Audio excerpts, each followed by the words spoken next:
नमस्कार साथियों, इस YouTube मंच में आप सभी का स्वागत है। आपसे अनुरोध है कि अगर आपको यह वीडियो पसंद आ रही हो तो इसे लाइक कीजिएगा, शेयर कीजिएगा और हमारे इस मंच को सब्सक्राइब कीजिएगा। आइए शुरू करते हैं श्रीमद् भगवत गीता के 15वें अध्याय के 17वें श्लोक में भगवान श्री क्या कहते हैं। उत्तम पुरुष तो अन्य विलक्षण ही है, जो परमात्मा इस नाम से कहा गया है, वही अविनाशी ईश्वर तीनों लोकों में प्रविष्ट होकर सबका भरण पोषण करता है। यहाँ पर 3 लोकों का वर्णन भी किया, जैसा कि हम कहते हैं कि पृथ्वी लोक, स्वर्गलोक, पाताल लोक।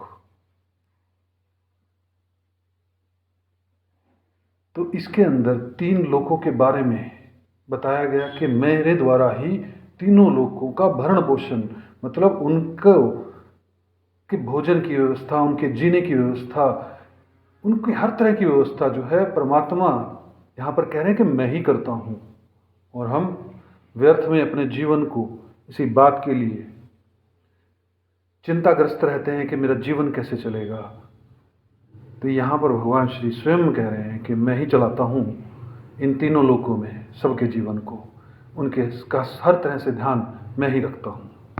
श्लोक 18, कारण कि मैं क्षर से अतीत हूँ और अक्षर भी उत्तम हूँ, इसलिए लोक में और वेद में पुरुषोत्तम नाम से प्रसिद्ध हूँ। श्लोक 19, हे भरतवंशी अर्जुन, इस प्रकार जो मोह रहित मनुष्य मुझे पुरुषोत्तम जानता है, वह सर्वज्ञ है, सब प्रकार से मेरा ही भजन करता है। इस श्लोक में ये बात कही, जो मुझे पुरुषोत्तम जानता है। यहाँ पर मानने की बात नहीं। अब आप ये चीज़ देख सकते हैं कि भगवान श्री कृष्ण भगवत गीता में मानने पर जोर नहीं दे रहे हैं, कभी भी जानने पर जोर दे रहे हैं। प्रयोग करके, अनुभव करके, जब तक पुरुषोत्तम को जान ना लो तब तक विश्वास करने की बात भी नहीं कह रहे हैं। श्लोक 20, हे निष्पाप अर्जुन, इस प्रकार यह अत्यंत गोपनीय शास्त्र मेरे द्वारा कहा गया है। हे भरतवंशी अर्जुन, इसको जानकर मनुष्य ज्ञानवान, ज्ञात ज्ञातव्य तथा प्राप्तव्य और कृत्य हो जाता है।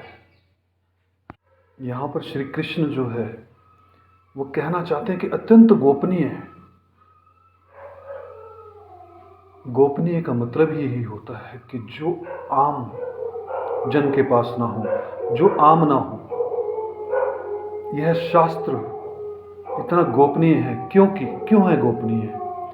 क्योंकि इसमें मानकर चलने की बात नहीं कही, इसके अंदर अपने आप को जानकर चलने की बात कही है।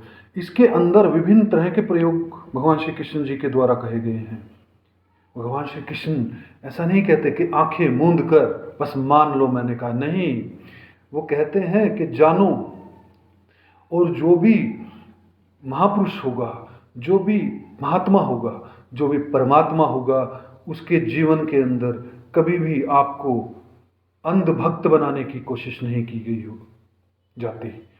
इसीलिए श्री कृष्ण जी ने योग के द्वारा, भक्ति के द्वारा, अलग अलग मार्गों के द्वारा बार बार ये कहा कि इस तरीके से जानो, ना कि मान लो।